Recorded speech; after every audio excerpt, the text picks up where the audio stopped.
हरे Krishna everyone.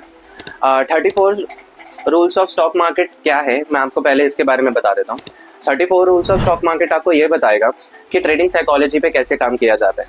Problem ये है कि आप ट्रेडिंग तो सीख ली, आप कहीं से भी ट्रेडिंग सीख रहे हो, बहुत सारी जगहों पे ट्रेडिंग आपने सीखी होगी, बहुत सारे यूट्यूब चैनल्स आपको ट्रेडिंग सिखा रहे हैं, but 34 rules of stock market आपको क्या सिखाएगा? Trading psychology.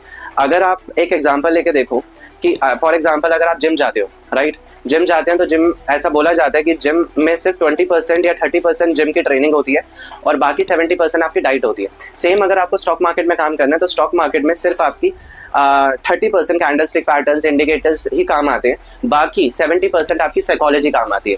तो अगर, और साइकोलॉजी भी तभी काम आएगी जब आपने वो ट्रेडिंग इंडिकेटर्स और पैटर्न्स ऑलरेडी पढ़ चुके होंगे।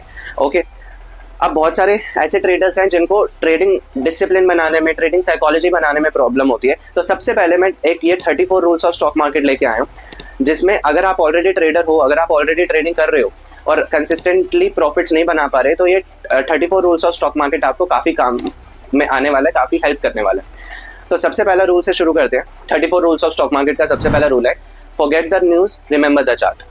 Forget the news, remember the chart. अब forget the news, remember the chart का मतलब क्या है कि हमारे पास कैंडल स्टिक पैटर्न्स हमारे पास होते हैं हमेशा, और हमें ये चीज़ पता होती है कि हमने कोई कैंडल स्टिक पैटर्न सीखा और वो चीज़ हो जाएगी। मतलब अगर हमने कोई पैटर्न आइडेंटिफाई किया, हम क्या करते हैं, फोबिया के अंदर या फोमो के अंदर क्या होता है कि हम उस ट्रेड को बेच के निकल जाते हैं और अगले दिन क्या होता है या उसके 2 दिन 3 दिन बाद क्या होता है, वो ट्रेड बहुत अच्छा चल जाता है और हमने जैसा सोचा था वैसा हो जाता है, राइट।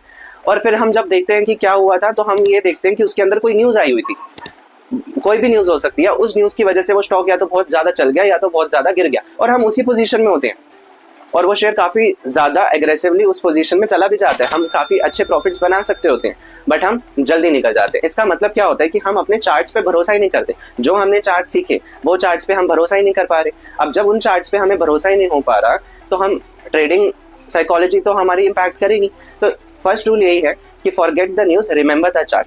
आप सारी न्यूज़ को ट्रैक नहीं कर सकते और सारी न्यूज़ का इफेक्ट क्या होगा आप ये नहीं देख सकते। आपको जो चार्ट बोल रहा है, आपके जो कैंडल स्टिक पैटर्न्स बोल रहे हैं, सिर्फ उसी को फॉलो करो।